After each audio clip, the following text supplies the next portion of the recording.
বাংলাদেশে সংখ্যালঘুরা নির্যাতনের শিকার হচ্ছেন এমন কোনো কথা বললেই সরকার সমর্থকরা তো বটেই, আরও অনেক মানুষ রীতিমতো তেড়ে আসেন। তারা কেউ স্বীকারই করতে চান না কিংবা এরকম ভাবতেই চান না যে বাংলাদেশে কোনো সংখ্যালঘু নির্যাতিত হতে পারেন।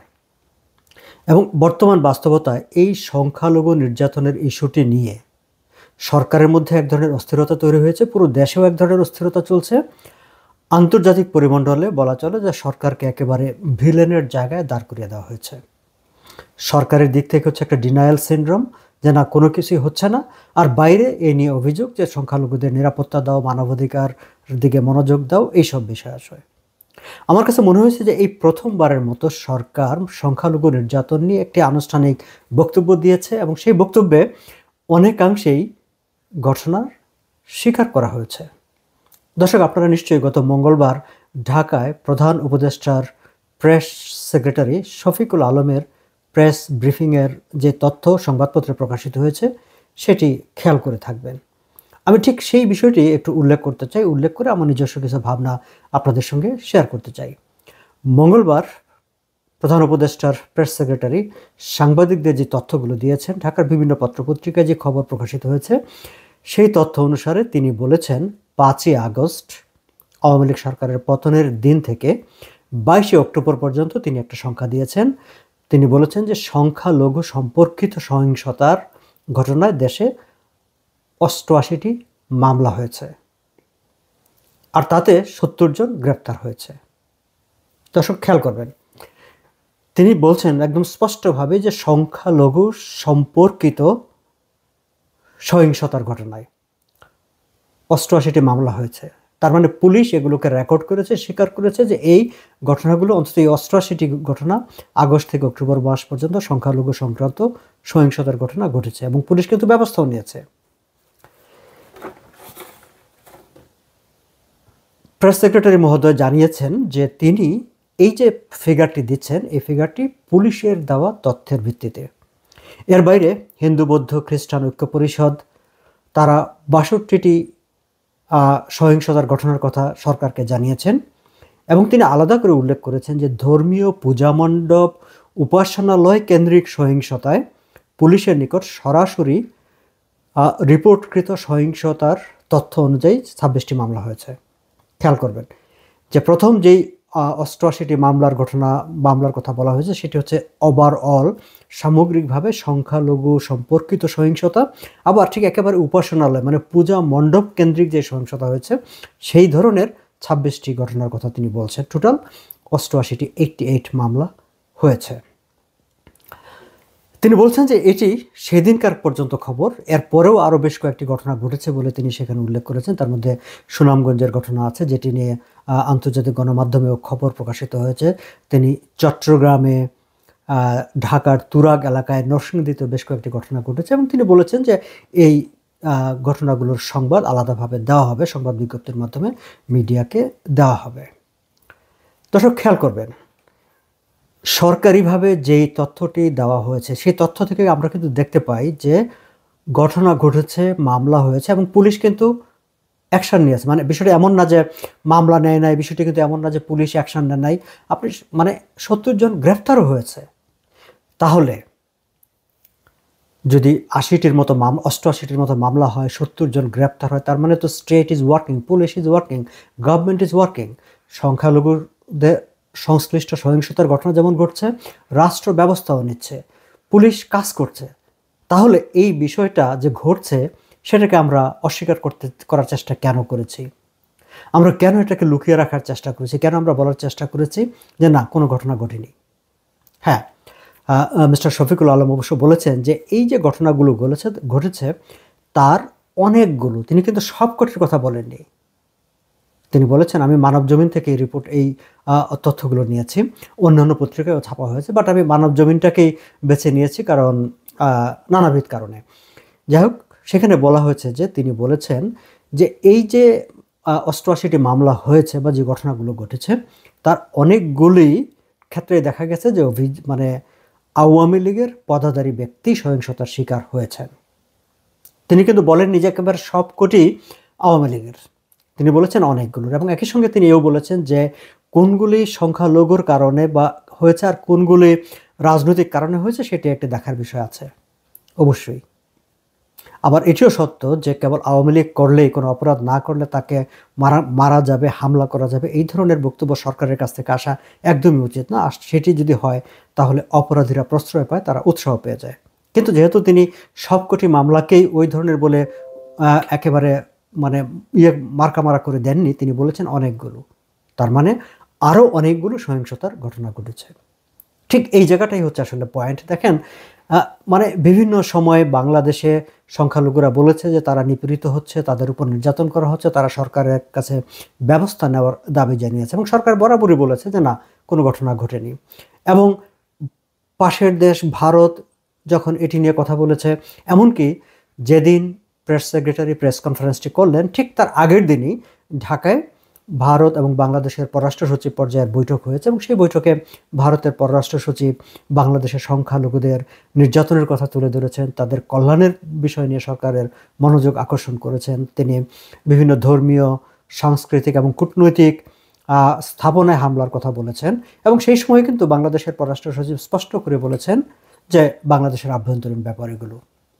এবং বরাবরই বাংলাদেশ, এমনকি আপনাদের নিশ্চয়ই মনে থাকবে যে প্রধান উপদেষ্টা ডক্টর মোহাম্মদ ইউনূস যখন জাতিসংঘ অধিবেশনে এসেছিলেন, সেই সময় আন্তর্জাতিক মিডিয়া যখন তার সাক্ষাৎকার নেয়, সেই সময় তাদেরকে এই প্রশ্নটি তাকে এই বিষয় নিয়ে প্রশ্ন করা হয়েছিল এবং তিনি তখন স্পষ্ট করে বলেছিলেন যে কোনো সংখ্যালঘু নির্যাতিত হচ্ছে না, যদি কেউ হয়ে থাকে তারা হয়তো আওয়ামী লীগের রাজনীতির সঙ্গে জড়িত, সেই কারণে হয়তো তারা নিপীড়নের শিকার হয়ে থাকতে পারেন।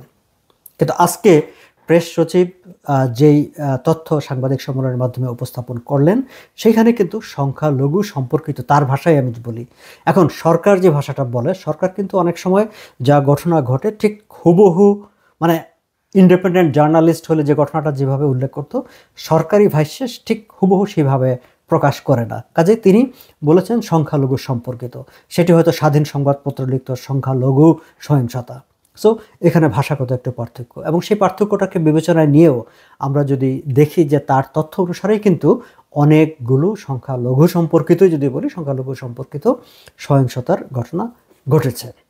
যাই হোক, প্রেস সেক্রেটারি শফিকুল আলম বলেছেন যে এখন থেকে সংখ্যালঘু সংক্রান্ত যে কোনো তথ্য, মানে সংখ্যা যদি তার কাছে জানা হয়, তিনি সেগুলো নিয়মিত আপডেট দিতে পারবেন। অর্থাৎ তা এখন থেকে মনে হলো যে সরকার, তার এই বক্তব্য থেকে আমরা ধারণা করতে পারি যে সরকার বিষয়টি একটু সিরিয়াসলি নিয়েছে, which is very good, encouraging. And আমরা অবশ্যই সরকারকে ধন্যবাদ জানাতে চাই যে এটি যেন সত্য হয়, কারণ আমাদের চাওয়াও তো এটি যে সরকার অ্যাক্টিভ থাকবে, সেটি লঘু হোক, গুরু হোক, any citizen of the country, তিনি যদি অন্যায় সহিংসতার শিকার হন তাহলে রাষ্ট্র তার পাশে দাঁড়াবে, আইন শৃঙ্খলা রক্ষী বাহিনী তার পাশে দাঁড়াবে, সরকার তাকে প্রোটেকশন দেবে, এটি তো হওয়া উচিত।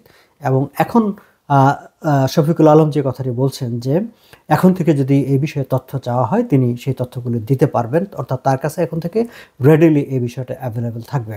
আমরা এটি যেন হয় সেটি আমরা আশা করব এবং সরকারকে ধন্যবাদ জানাবো।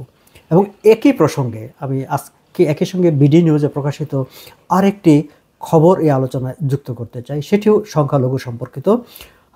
চিন্ময় দাসকে গ্রেপ্তার করা হয়েছে। চিন্ময় দাসের গ্রেপ্তার পরবর্তী প্রতিক্রিয়ায় দুঃখজনকভাবে চট্টগ্রামে একজন আইনজীবী নির্মমভাবে সেখানে নিহত হয়েছেন এবং সেই হত্যাকাণ্ডের আমরা তীব্র প্রতিবাদ জানাই। সরকার ইতিমধ্যে বেশ কয়েকজনকে গ্রেফতার করেছে। আমরা চাইব যে যারা সত্যিকারের দোষী, যে কালপ্রিট, তাকে যথাযথ আইনের আওতায় আনা হবে। কিন্তু চিন্ময় দাসকে গ্রেফতার করা হয়েছে, সরকার বলছে যে একটি তার বিরুদ্ধে মামলা আছে। সরকার কখনো অবশ্য পরিষ্কার করে বলেনি যে কী মামলা আছে তার বিরুদ্ধে। আমরা দেখেছি যে কয়েকদিন আগে প্রধান উপদেষ্টার সামনে ফরাদ মজহার তিনি স্পষ্ট করে জানতেও চেয়েছেন যে তার বিরুদ্ধে কী অভিযোগ সেটি বলা হোক, তাকে কেন গ্রেফতার করা হয়েছে। তিনি তার মতো করে বলেছেন যে তার কাছে মনে হয়নি যে চিন্ময় দাস কোনো রাষ্ট্রদ্রোহী কাজ করতে পারে। যাই হোক, রাষ্ট্রদ্রোহী কাজ করতে পারে অথবা পারে না সেটি আইন দেখবে। চিন্ময় দাসের বিরুদ্ধে যদি কোনো সেই ধরনের অভিযোগ থাকে, সরকার নিশ্চয়ই সেইটি ব্যবস্থা নেবে। কিন্তু নাগরিক হিসাবে আমরা মনে করি যে নাগরিকরা জানতে চাইতে পারেন বা সরকার জানাতে পারেন যে তাকে আসলে, তার বিরুদ্ধে আসলে অভিযোগগুলো কী, অভিযোগগুলি কতটা গুরুতর। কিন্তু আমরা দেখতে পাচ্ছি যে তাকে মানে তার যে আইনি সুরক্ষা পাওয়ার যে নাগরিক ফান্ডামেন্টাল যে রাইট, সেটি থেকেও তাকে কিন্তু ব্যাহত করা হচ্ছে। তার জামিনে কোনো আবেদনের জন্য কোনো আইনজীবী সেখানে দাঁড়াতে পারেনি। গতকালও আবার বেশ আরেকটা অ্যাটেম্প্ট না হয়েছিল, ঢাকা থেকে আইনজীবীদের নিয়ে সেখানে চেষ্টা করা হয়েছিল, তারাও সেখানে দাঁড়াতে পারেনি। কেন দাঁড়াতে পারেনি? প্রথমত হচ্ছে যে চট্টগ্রাম কেন্দ্রিক যেসব আইনজীবীরা আছেন তাদের প্রায় 70 জনের নামে মামলা করা হয়েছে, হত্যা মামলা, ফলে তারা গ্রেফতারের ভয়ে আদালতে আসতে পারছেন না। আবার বাইরে থেকে যখন আইনজীবী নিয়ে যাওয়া হয়েছে, সেখানে আইনজীবীরাই সম্মিলিতভাবে সেখানে হইচই করে বাধা দিয়েছেন।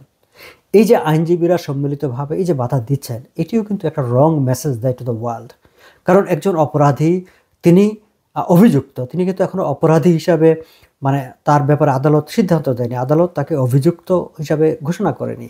ফলে যার মানে তার অপরাধী হিসাবে ঘোষণা দেয়নি, এখন অভিযুক্ত ব্যক্তি তার আত্মপক্ষ সমর্থনের সুযোগ পেতে পারেন। এটি হচ্ছে কনস্টিটিউশনাল রাইট, ফান্ডামেন্টাল রাইট।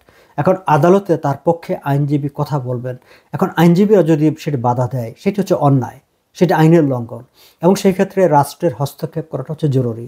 রাষ্ট্রের সেখানে দেখা উচিত যে তার জিম্মায় থাকা প্রত্যেকটা ব্যক্তির অধিকার সুরক্ষিত হচ্ছে কিনা, আইনি সুরক্ষা তিনি পাচ্ছেন কিনা। এখন এই যে দিনের পর দিন চিন্ময় দাসের আইনজীবীরা কেউ তার পক্ষে জামিন শুনানি করতে পারছেন না, তাদেরকে বাধা দেওয়া হচ্ছে, এবং এটি নিয়ে যখন বাইরের দেশে কথা বলা হবে বা আন্তর্জাতিক হিউম্যান রাইটস অর্গানাইজেশনগুলি যখন কথা বলবে, তখন আবার সরকারের জন্য সেটি আরেকটি অস্থিরতার কারণ হয়ে দাঁড়াবে। কিন্তু এই জায়গাটায় যদি সরকার হস্তক্ষেপ করে, তাকে জামিন দেওয়া হবে কি দেওয়া হবে না সেটি আদালত নির্ধারণ করবেন, সেটি বিচারক সিদ্ধান্ত নেবেন শুনানির প্রেক্ষিতে। কিন্তু শুনানি হতে দেওয়া হবে না, আইনজীবীকে দাঁড়াতেই দেওয়া হবে না, সেটি কিন্তু মানে সরকার সম্পর্কে, দেশের আইন ব্যবস্থা সম্পর্কে, বিচার ব্যবস্থা সম্পর্কে ভালো বার্তা দেয় না। আমি এই জায়গাটায় আবারও প্রেস চিফ অ্যাডভাইজারের প্রেস টিমকে ধন্যবাদ দিয়ে ঠিক এই প্রসঙ্গটায় তাদের দৃষ্টি আকর্ষণ করতে চাই যে আমরা মনে করি যে সরকার এই বিষয়টায় তাদের মনোযোগ দেওয়া উচিত, এবং এই জায়গাটায় যারা মানে এই বিচার প্রক্রিয়াকে ব্যাহত করছে বা বাধা দিচ্ছে, সেগুলো বন্ধ করে তাদের বিরুদ্ধে প্রয়োজনীয় ব্যবস্থা নিয়ে একটা আইনের মানে সুস্থ স্বাভাবিক একটা পরিবেশ সরকার নিশ্চিত করবেন, সেটি আমরা আশা করি। দর্শক, আজ এ পর্যন্তই, ভালো থাকবেন।